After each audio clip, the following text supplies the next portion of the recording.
नमस्कार दर्शक बंधु। आज हूँ 18 मार्च 2025 मंगलवार और आज मु आपणों नहीं आसी देश विदेशर किसी गुरुत्वपूर्ण खबर। तेणु चलतु सेगुड़िक उपरे नजर पकाइबा। नंबर 1, दिल्ली रे गिरफ हेले 7 बांग्लादेशी। दिल्ली पुलिस एक स्वतंत्र अभियान रे 7 जन बांग्लादेशी नागरिकों को गिरफ करिछि। पूर्व जिलार जिला पुलिस कमिश्नर अभिषेक धनिया कहिसंती जे गिरफ होइथिबा समस्त बांग्लादेशी नागरिक भारत बांग्लादेश सीमा निकटरे नदी मार्ग दे भारत आसीथिले एवं सेमाने दिल्ली एनसीआर रो विभिन्न स्थान रे रहुथिले। विदेशी आंचलिक पंजीकरण कार्यालय सहायतार सेमानंकु प्रत्यावर्तन प्रक्रिया आरंभ करा जाइछि बोली श्री धनिया कहिसंती। नंबर 2, भुवनेश्वर आसिला देवेंद्र को पार्थिव शरीर, दियागला गार्ड ऑफ ऑनर। ओडिशा रे पूर्वतन केंद्रमंत्री देवेंद्र प्रधानक पार्थिव शरीर पहुंची। एयर इंडिया विमान जोगे मोर शरीर नुआ दिल्ली भुवनेश्वर विमान बंदर को अणा जाइछि। विमान बंदर रे मोर शरीर को गार्ड ऑफ ऑनर दिया जाइछि। गार्ड ऑफ ऑनर दिया जिबा बेड़े मुख्यमंत्री मोहन चरण माझी उपस्थित रही शेष दर्शन करने सह श्रद्धांजलि अर्पण करथिले। नंबर 3, लगातार 4 दिन बंद रहिबो बैंक। मोट 4 दिन बैंक बंद रहिबो। 24 एवं 25 तारीख रे United forum of bank union UFBU देशव्यापी धर्मघट डाकरा देइथिबारु सारा ओडिशार बैंक सेवा 2 दिन पाए प्रभावित हेबार संभावना अछि। UFBU सेमानंकर 9टी चार्टर दाबी को समर्थन करी देशव्यापी आंदोलन करने घोषणा करिछि। UFBI समस्त क्याडर रे उत्तम नियुक्ति, अढ़क कर्मचारी को नियमित करने एवं बैंकिंग क्षेत्र में 5 दिनिया कार्य सप्ताह कार्यकरी करने पाई अन्यान्य दाबी करुछि। यूनाइटेड फोरम ऑफ बैंक इंडियक्स एही बंद डाकरा देइछि। मोट 9टी दाबी नहीं एही धर्मघट करिबो। United forum of bank unions banking क्षेत्र में 5 दिनिया कार्य सप्ताह पाई दाबी करा जाइछि। समस्त क्याडर रे पर्याप्त नियुक्ति, अस्थायी कर्मचारी नियुक्ति को नियमित करने को दाबी करा जाइछि। नंबर 4, केदारनाथ रे अण हिंदू प्रवेश रे लागिबो रोक। उत्तराखंड प्रसिद्ध तीर्थस्थल केदारनाथ रे अण हिंदू प्रवेश निषेध करने को प्रस्तुति चली। एही सूचना स्थानीय विधायक आशा नाइटियाल देइछंती। से कहिसंती जे किछि अण हिंदू तत्व केदारनाथ धामर पवित्रता को विपर्यस्त करने को चेष्टा करुछंती, तेणु सेमानंकु रोकिबार आवश्यकता रहिछि। विधायक आशा नाइटियालंक अनुजाई केदारनाथ धाम रे किछि अण हिंदू लोक मांस, माछ एवं मदपान करुछंती, जहा एही पवित्र स्थानर मर्यादा को प्रभावित करुछि। ए नै से कहिसंती आमर प्रयास होछि एपरि लोकंकु चिन्हट करी सेमानंकु निषिद्ध करिबा। तीर्थस्थलर पवित्रता बजाय रखिबा आमर प्राथमिकता। नंबर 5, 40 उपरे 5 सहरर तापमात्रा। ओडिशा रे प्रबल ग्रीष्म प्रवाह अनुभूत होउछि। सोमवार राज्यर 5टी सहर रे तापमात्रा 40 डिग्री सेल्सियस उपरे रेकर्ड करा जाइछि। सोमवार 43.5 डिग्री सेल्सियस तापमात्रा सहित बौद्ध सहर सबुठारु उत्तप्त सहर भाव उभा होइछि। एही सूचना पाणीपाग विभाग पक्षरु प्रदान करा जाइछि। पाणीपाग विभाग अनुजाई बौद्धरे तापमात्रा 43.5 डिग्री सेल्सियस थिबा बेड़े द्वितीय स्थान रे बरगढ़ रहिछि। बरगढ़ तापमात्रा 42 डिग्री सेल्सियस रहिछि। सेहीपरि अनुगुड़ तापमात्रा 40.7 degree Celsius, Titlagarh 40.5 degree Celsius एवं मालकानगिरी 40.2 डिग्री सेल्सियस रेकर्ड करा जाइछि। नंबर 6, चंद्रयान 5 मिशन को मिलिला कैबिनेट मंजूरी। केंद्र सरकार चंद्रयान 5 मिशन को अनुमोदन करिसंती। एही मिशन अधीन रे चंद्रपृष्ठर अध्ययन पाई 250 किलोग्राम एक रोभर पठाजिबो। इसरो अध्यक्ष V नारायणन एही खबर को निश्चित करिसंती एवं कहिसंती जे एही मिशन जापान सहयोग रे परिचालित हेबो। रविवार एक संवर्धना उत्सव रे भाषण दे इसरो मुख्य कहिसंती चंद्रयान 5 को निकटरे सबुज संकेत दिया जाइछि। निकटरे बेंगलोर स्थित इसरो मुख्यालय रे इसरोर नूतन अध्यक्ष भाव दायित्व ग्रहण करने अवसर में V नारायणन सम्मान रे समारोह आयोजित करा जाइछि। एही समारोह रे नारायणन कहिसंती चंद्रयान 3 मिशन रे 25 किलोग्राम रोभर ପ୍ରଜ୍ଞାନକୁ ଚନ୍ଦ୍ରକୁ ପଠାଯାଇଥିଲା, କିନ୍ତୁ ଚନ୍ଦ୍ରାୟନ-5 ମିଶନ ଆଧାରରେ ଚନ୍ଦ୍ରପୃଷ୍ଠର ଅଧ୍ୟୟନ କରିବା ପାଇଁ 250 କିଲୋଗ୍ରାମର ଏକ ରୋଭର ପ୍ରେରଣ କରାଯିବ।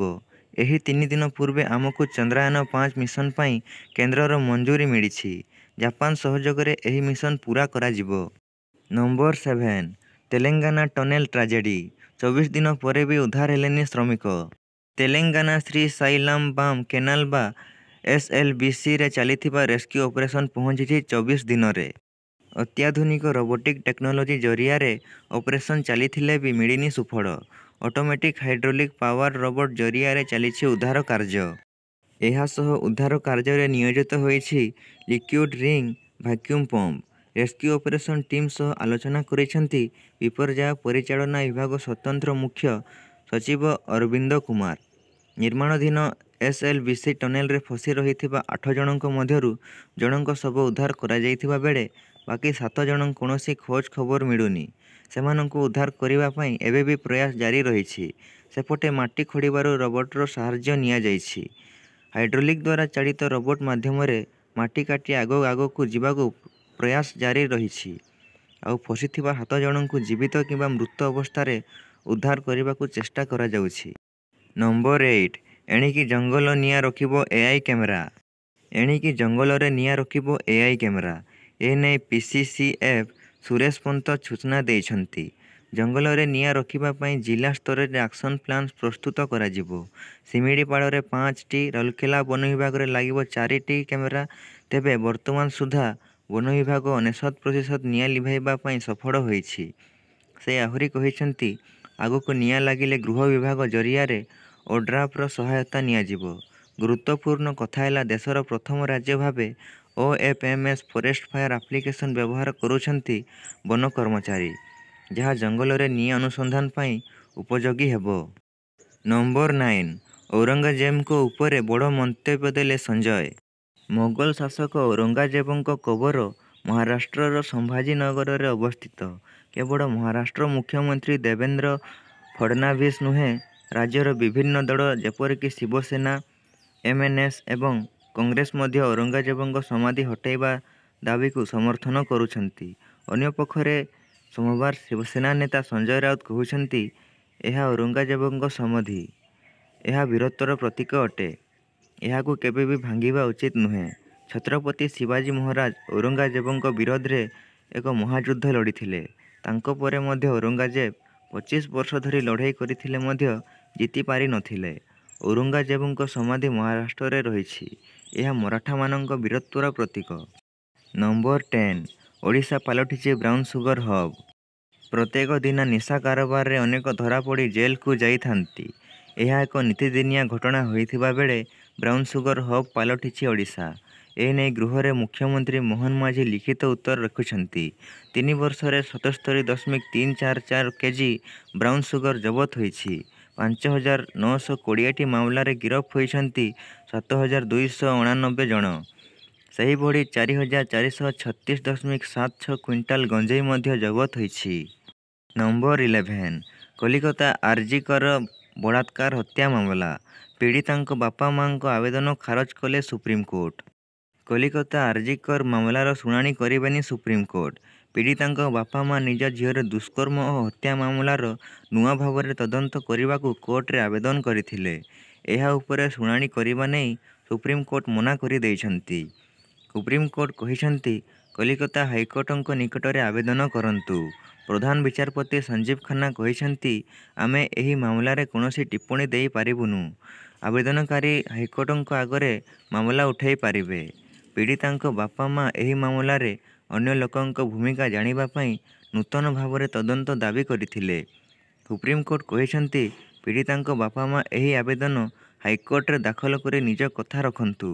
ଆମେ ନିଜ ପଟୁ ଏହି ଆବେଦନ ଉପରେ କୌଣସି ରାୟ ଦେଇପାରିବୁନୁ। ହାଇକୋର୍ଟର ବିଚାରପତି ନିଜ ବିବେକ ଅନୁସାରେ ଆବେଦନ ଉପରେ ରାୟ ଦିଅନ୍ତୁ। ସୁପ୍ରିମକୋର୍ଟ ଏହା ସହ ଜଡ଼ିତ ମୁଖ୍ୟ ମାମଲାର ଶୁଣାଣି 13 ମଇରୁ ଆରମ୍ଭ କରିବାକୁ ଯାଉଛନ୍ତି। ନମ୍ବର 12 5 ବର୍ଷରେ ଅଯୋଧ୍ୟା ରାମ ମନ୍ଦିରରୁ ସରକାର ପାଇଛନ୍ତି 400 କୋଟି ଟଙ୍କାର ଟ୍ୟାକ୍ସ। 5 ବର୍ଷ ମଧ୍ୟରେ ଦେଶକୁ 400 କୋଟିର ଟିକସ ଦେଇଛି ଅଯୋଧ୍ୟାର ରାମ ମନ୍ଦିର। ଶ୍ରୀରାମ ଜନ୍ମଭୂମି ତୀର୍ଥ କ୍ଷେତ୍ର ଟ୍ରଷ୍ଟ ରବିବାର ମାର୍ଚ୍ଚ 16 ତାରିଖରେ ଗତ 5 ବର୍ଷର ହିସାବ ଦେଇଥିଲା। ଟ୍ରଷ୍ଟ ସଚିବ ଚମ୍ପତ ରାୟ କହିଛନ୍ତି ଯେ ଅଯୋଧ୍ୟାର ରାମ ମନ୍ଦିରରେ ଧାର୍ମିକ ପର୍ଯ୍ୟଟନଙ୍କ ବୃଦ୍ଧି ହୋଇଛି। ସେ କହିଛନ୍ତି ଯେ ଏହି ରାଶି 5 ଫେବୃଆରୀ 2020ରୁ 5 ଫେବୃଆରୀ 2025 ମଧ୍ୟରେ ପ୍ରଦାନ କରାଯାଇଥିଲା। ଏଥିମଧ୍ୟରୁ 270 କୋଟି ଟଙ୍କା ସାମଗ୍ରୀ ଏବଂ ସେବା ଟିକସ GST ଭାବରେ ପ୍ରଦାନ କରାଯାଇଥିବା ବେଳେ ବାକି 130 କୋଟି ଟଙ୍କା ଅନ୍ୟାନ୍ୟ ବିଭିନ୍ନ ଟିକସ ବର୍ଗ ଅଧୀନରେ ପ୍ରଦାନ କରାଯାଇଛି। ଏହି 130 କୋଟି ଟଙ୍କାରେ TDS, ଲେବର ସେସ୍, ESI ଓ ବୀମା ଭଳି ଟ୍ୟାକ୍ସ ଅନ୍ତର୍ଭୁକ୍ତ। ନମ୍ବର 13 ସୁପ୍ରିମକୋର୍ଟ ବିଚାରପତି ଭାବେ ଶପଥ ଗ୍ରହଣ କଲେ ଜଷ୍ଟିସ୍ ଜୟମାଲ୍ୟା ବାଗଚି। କଲିକତା ହାଇକୋର୍ଟର ବିଚାରପତି ଜଷ୍ଟିସ୍ ଜୟମାଲ୍ୟା ବାଗଚିଙ୍କୁ ସୁପ୍ରିମକୋର୍ଟ ପ୍ରଧାନ ବିଚାରପତି ଜଷ୍ଟିସ୍ ସଞ୍ଜୀବ ଖାନ୍ନା ଆଜି ସୁପ୍ରିମକୋର୍ଟର ବିଚାରପତି ଭାବେ ଶପଥ ପାଠ କରାଇଛନ୍ତି। ସୁପ୍ରିମକୋର୍ଟ ପରିସରରେ ଅନୁଷ୍ଠିତ ଶପଥ ଗ୍ରହଣ ଉତ୍ସବରେ ସମସ୍ତ ବିଚାରପତିଗଣ ଉପସ୍ଥିତ ଥିଲେ। ସୁପ୍ରିମକୋର୍ଟରେ 43ଟି ଅନୁମୋଦିତ ବିଚାରପତି ପଦବୀ ରହିଥିବା ବେଳେ ଜଷ୍ଟିସ୍ ବାଗଚିଙ୍କ ନିଯୁକ୍ତି ପରେ ଏହି ସଂଖ୍ୟା 33ରେ ପହଞ୍ଚିଛି। ସୂଚନାଯୋଗ୍ୟ ଜଷ୍ଟିସ୍ ଜୟମାଲ୍ୟା ବାଗଚି 6 ବର୍ଷରୁ ଅଧିକ ସମୟ ସର୍ବୋଚ୍ଚ ନ୍ୟାୟାଳୟରେ କାର୍ଯ୍ୟ କରି ଏବଂ ଆଗାମୀ ଦିନରେ ସେ ଭାରତର ପ୍ରଧାନ ବିଚାରପତି ଭାବରେ ମଧ୍ୟ ଦାୟିତ୍ୱ ଗ୍ରହଣ କରିବେ ବୋଲି ଆଶା କରାଯାଉଛି। ନମ୍ବର 14 ଗତ 8 ମାସ ମଧ୍ୟରେ ଓଡ଼ିଶାର ବିଭିନ୍ନ ଥାନାରେ ମୋଟ 1,35,074 ମାମଲା ପଞ୍ଜୀକୃତ। ରାଜ୍ୟରେ ଗତ 8 ମାସ ମଧ୍ୟରେ ଓଡ଼ିଶାର ବିଭିନ୍ନ ଥାନାରେ ମୋଟ 1,35,074 ମାମଲା ପଞ୍ଜୀକୃତ ହୋଇଛି। ସୋମବାର ମୁଖ୍ୟମନ୍ତ୍ରୀ ମୋହନ ଚରଣ ମାଝୀ ବିଧାନସଭାରେ ଏହି ସୂଚନା ଦେଇଛନ୍ତି। ବିଧାୟକ ତାରା ପ୍ରସାଦ ବାହିନୀପତିଙ୍କ ଏକ ପ୍ରଶ୍ନର ଉତ୍ତରରେ ମୁଖ୍ୟମନ୍ତ୍ରୀ କହିଛନ୍ତି ଯେ ରାଜ୍ୟରେ ଆଇନ ଶୃଙ୍ଖଳା ପରିସ୍ଥିତି ପ୍ରାୟତଃ ନିୟନ୍ତ୍ରଣରେ ଅଛି। ସରକାର ଆଇନ ଶୃଙ୍ଖଳା ବଜାୟ ରଖିବା ପାଇଁ ପ୍ରତିବଦ୍ଧ ଏବଂ ଯେକୌଣସି ବିଶୃଙ୍ଖଳା ସୃଷ୍ଟି ହେଲେ ତୁରନ୍ତ କାର୍ଯ୍ୟାନୁଷ୍ଠାନ ଗ୍ରହଣ କରନ୍ତି। ପୋଲିସ କର୍ମଚାରୀମାନେ ତୁରନ୍ତ ହସ୍ତକ୍ଷେପ କରନ୍ତି ଏବଂ ଆଇନ ଅନୁଯାୟୀ ଅପରାଧୀଙ୍କ ବିରୋଧରେ ଆଇନଗତ କାର୍ଯ୍ୟାନୁଷ୍ଠାନ ଗ୍ରହଣ କରନ୍ତି। ମୁଖ୍ୟମନ୍ତ୍ରୀ ଆହୁରି ମଧ୍ୟ କହିଛନ୍ତି ଯେ ସମସ୍ତ ଜିଲ୍ଲା ମଧ୍ୟରେ ଏହି ସମୟ ମଧ୍ୟରେ ଗଞ୍ଜାମ ସର୍ବାଧିକ ସଂଖ୍ୟକ ମାମଲା ରେକର୍ଡ କରିଛି। ନମ୍ବର 15 ରାଜ୍ୟରେ 2603 ଗ୍ରାମରେ ନାହିଁ ମୋବାଇଲ ସେବା। ରାଜ୍ୟରେ 2603 ଗାଁରେ ନାହିଁ ମୋବାଇଲ ସେବା। ଏନେଇ ବିଧାନସଭାରେ ଲିଖିତ ଉତ୍ତର ରଖିଛନ୍ତି ଇଲେକ୍ଟ୍ରୋନିକ୍ସ ଏବଂ IT ମନ୍ତ୍ରୀ ମୁକେଶ ମହାଲିଙ୍ଗ। ମୋବାଇଲ ସେବାର ଲାଭ ଉଠାଇ ପାରୁନାହାନ୍ତି ରାଜ୍ୟର 2500ରୁ ଅଧିକ ଗ୍ରାମର ଗ୍ରାମବାସୀ। ବିଧାନସଭାରେ ବିଜେଡି ବିଧାୟକ ରମେଶ ଚନ୍ଦ୍ର ବେହେରା ପ୍ରଶ୍ନ କରିଥିଲେ ଯେ ରାଜ୍ୟରେ ଏବେ ଯାଏଁ କେଉଁ କେଉଁ ବ୍ଲକର କେଉଁ ପଞ୍ଚାୟତରେ ମୋବାଇଲ ଏବଂ ଟେଲିଫୋନ ସେବା ପହଞ୍ଚ ଅଛି। ଏହାସହ ସେହି ଅଞ୍ଚଳରେ ମୋବାଇଲ ଟେଲିଫୋନ ସେବା ଯୋଗାଇବା ପାଇଁ ସରକାରଙ୍କ ଯୋଜନା କ'ଣ? ଏହାର ଉତ୍ତର ଦେଇ ମନ୍ତ୍ରୀ ମୁକେଶ ମହାଲିଙ୍ଗ କହିଛନ୍ତି ଯେ ରାଜ୍ୟରେ ଏପର୍ଯ୍ୟନ୍ତ 51,176ଟି ଗାଁ ଭିତରୁ 2,603 ଗାଁରେ ମୋବାଇଲ ସେବା ଉପଲବ୍ଧ ନାହିଁ। ତେବେ ଏହିସବୁ ଗ୍ରାମକୁ ମୋବାଇଲ ସେବା ଯୋଗାଇ ଦେବା ପାଇଁ ପ୍ରାୟ 4210ଟି ମୋବାଇଲ ଟାୱାର ସ୍ଥାପନ କରିବାର ପ୍ରସ୍ତାବ ରହିଛି। ଏହା ମଧ୍ୟରୁ 2572ଟି ଟାୱାର କାର୍ଯ୍ୟକ୍ଷମ ହୋଇଛି। ଜୁନ 2025 ସୁଦ୍ଧା ଅନ୍ୟ ସମସ୍ତ ଟାୱାରକୁ କାର୍ଯ୍ୟକ୍ଷମ କରିବା ପାଇଁ ଲକ୍ଷ୍ୟ ଧାର୍ଯ୍ୟ କରାଯାଇଥିବା ସୂଚନା ଦେଇଛନ୍ତି ମନ୍ତ୍ରୀ ମୁକେଶ ମହାଲିଙ୍ଗ। ନମ୍ବର 16 ରାଜ୍ୟରେ IAS, OAS ପଦବୀ ଖାଲି। ବିଧାନସଭାରେ ଉଠିଲା IAS, IPS ପ୍ରସଙ୍ଗ। ମୁଖ୍ୟମନ୍ତ୍ରୀଙ୍କ ଏହି ଉତ୍ତର ବର୍ତ୍ତମାନ ସମସ୍ତଙ୍କ ମନରେ ଏକ ପ୍ରଶ୍ନବାଚୀ ସୃଷ୍ଟି କରିଛି। ରାଜ୍ୟରେ କେତେ IAS, IPS, IFS ସହ OSS ପଦବୀ ଫାଙ୍କା ପଡ଼ିଛି? ଏଭଳି ପ୍ରଶ୍ନ ବିଧାନସଭାରେ ବିଜେପି ବିଧାୟକ ଟଙ୍କଧର ତ୍ରିପାଠୀ ମୁଖ୍ୟମନ୍ତ୍ରୀ ମୋହନ ମାଝୀଙ୍କୁ କରିଥିଲେ। ଏହାର ଉତ୍ତର ଦେଇଥିଲେ ମୋହନ ମାଝୀ। ମୁଖ୍ୟମନ୍ତ୍ରୀ ମୋହନ ମାଝୀଙ୍କ ଉତ୍ତର ମୁତାବକ ରାଜ୍ୟରେ ଏବେବି 76 IAS, 69 IPS, 69 IAF ସହ 253 OSS, 253 OPS, 274 ଓଡ଼ିଶା ଅର୍ଥ ସେବା, 611 ଓଡ଼ିଶା ବନ ସେବା ଆଉ 263 ORS ପଦବୀ ଫାଙ୍କା ପଡ଼ିଛି। ନମ୍ବର 17 ଆଜି 400 ଟଙ୍କା କମିଲା ସୁନା ଦର। ସପ୍ତାହର ଆରମ୍ଭରୁ କମିଲା ସୁନା ଦର। ସୋମବାର ଅର୍ଥାତ୍ 17 ମାର୍ଚ୍ଚରେ ସୁନା ଏବଂ ରୂପାର ମୂଲ୍ୟ ସାମାନ୍ୟ ହ୍ରାସ ପାଇଛି। ଆଜି 24 କ୍ୟାରେଟ୍ ଏବଂ 22 କ୍ୟାରେଟ୍ ସୁନା ମୂଲ୍ୟ 10 ଗ୍ରାମକୁ 400 ଟଙ୍କା ହ୍ରାସ ପାଇଥିବା ନେଇ ରେକର୍ଡ କରାଯାଇଛି। ଗତ ଗୋଟିଏ ସପ୍ତାହ ମଧ୍ୟରେ 24 କ୍ୟାରେଟ୍ ସୁନାର ମୂଲ୍ୟ ପ୍ରାୟ 2000 ଟଙ୍କା ବୃଦ୍ଧି ପାଇଛି।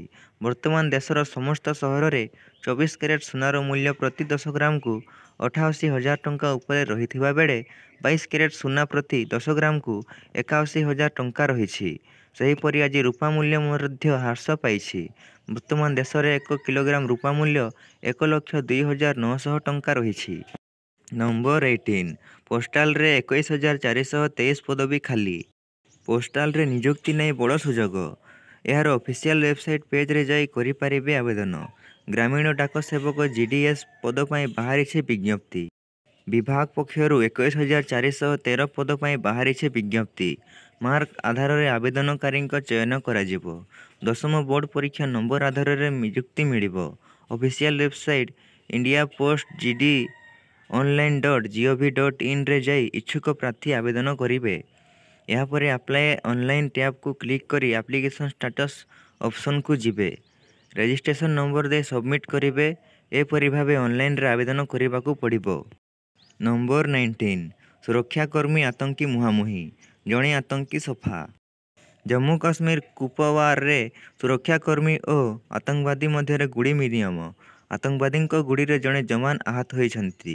ଜମ୍ମୁ କାଶ୍ମୀରର କୁପୱାରରେ କିଛି ଆତଙ୍କବାଦୀ ଲୁଚି ରହିଥିବା ସୂଚନା ମିଳିଥିଲା। ଆର୍ମି, ଜମ୍ମୁ କାଶ୍ମୀର ପୁଲିସ ଏବଂ ସ୍ପେଶାଲ ଗ୍ରୁପ ଅଞ୍ଚଳରେ ସର୍ଚ୍ଚ ଅପରେସନ ଆରମ୍ଭ କରିଥିଲେ।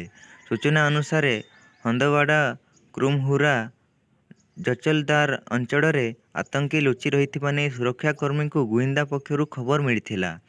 ଏହାପରେ ସର୍ଚ୍ଚ ଅପରେସନ ଆରମ୍ଭ କରିଥିଲା ସୁରକ୍ଷା ବଡ଼। ଦୀର୍ଘ ସମୟ ଧରି ସୁରକ୍ଷାକର୍ମୀ ଓ ଆତଙ୍କୀଙ୍କ ମଧ୍ୟରେ ଗୁଳି ବିନିମୟ ହୋଇଥିଲା। ଏଥିରେ ଜଣେ ଆତଙ୍କୀଙ୍କୁ ନିପାତ କରିବାରେ ସଫଳ ହୋଇଛି ସୁରକ୍ଷା ବଡ଼। ନମ୍ବର 20 ପଞ୍ଚଭୂତରେ ଲୀନ ହେଲେ ରମାକାନ୍ତ। ପଞ୍ଚଭୂତରେ ଲୀନ ହେଲେ ରମାକାନ୍ତ ରଥ। ପୁରୀ ସ୍ୱର୍ଗଦ୍ୱାରରେ ରାଷ୍ଟ୍ରୀୟ ମର୍ଯ୍ୟାଦାର ସହ ରମାକାନ୍ତ ରଥଙ୍କ ଶେଷକୃତ୍ୟ ସମ୍ପନ୍ନ ହେଲା। ଏହି ସମୟରେ ବହୁ ବିଶିଷ୍ଟ ବ୍ୟକ୍ତି ଉପସ୍ଥିତ ଥିଲେ। ମୁଖାଗ୍ନି ଦେଲେ ପୁଅ ପିନାକୀ ରଥ। ଗତକାଲି 91 ବର୍ଷ ବୟସରେ ଶେଷ ନିଶ୍ୱାସ ତ୍ୟାଗ କରିଥିଲେ ବିଶିଷ୍ଟ କବି ପଦ୍ମଭୂଷଣ ରମାକାନ୍ତ ରଥ। ଭୁବନେଶ୍ୱରରେ ଖାରବେଳ ନଗର ନିଜ ବାସଭବନରେ ଆଖି ବୁଜିଥିଲେ ରମାକାନ୍ତ ରଥ। ଭୁବନେଶ୍ୱର ବାସଭବନରେ ପହଞ୍ଚି ବହୁ ମାନ୍ୟଗଣ ଓ ବିଶିଷ୍ଟ ବ୍ୟକ୍ତି ତାଙ୍କର ଶେଷ ଦର୍ଶନ କରୁଛନ୍ତି। କାଲି ପୁରୀ ସ୍ୱର୍ଗଦ୍ୱାରରେ ତାଙ୍କର ଶେଷକୃତ୍ୟ ସମ୍ପନ୍ନ ହେବା ନେଇ ସୂଚନା ରହିଛି। ରମାକାନ୍ତ ରଥ 1934 ମସିହା ଡିସେମ୍ବର 13 ତାରିଖରେ କଟକରେ ଜନ୍ମଗ୍ରହଣ କରିଥିଲେ। ସେ ରେଭେନ୍ସା ବିଶ୍ୱବିଦ୍ୟାଳୟରୁ ଇଂରାଜୀରେ ସ୍ନାତକୋତ୍ତର ଉତ୍ତୀର୍ଣ୍ଣ ହୋଇଥିଲେ। 1957 ମସିହାରେ ଭାରତୀୟ ପ୍ରଶାସନିକ ସେବାର ଯୋଗ ବିଶିଷ୍ଟ କବି ପଦ୍ମଭୂଷଣ ରମାକାନ୍ତ ରଥ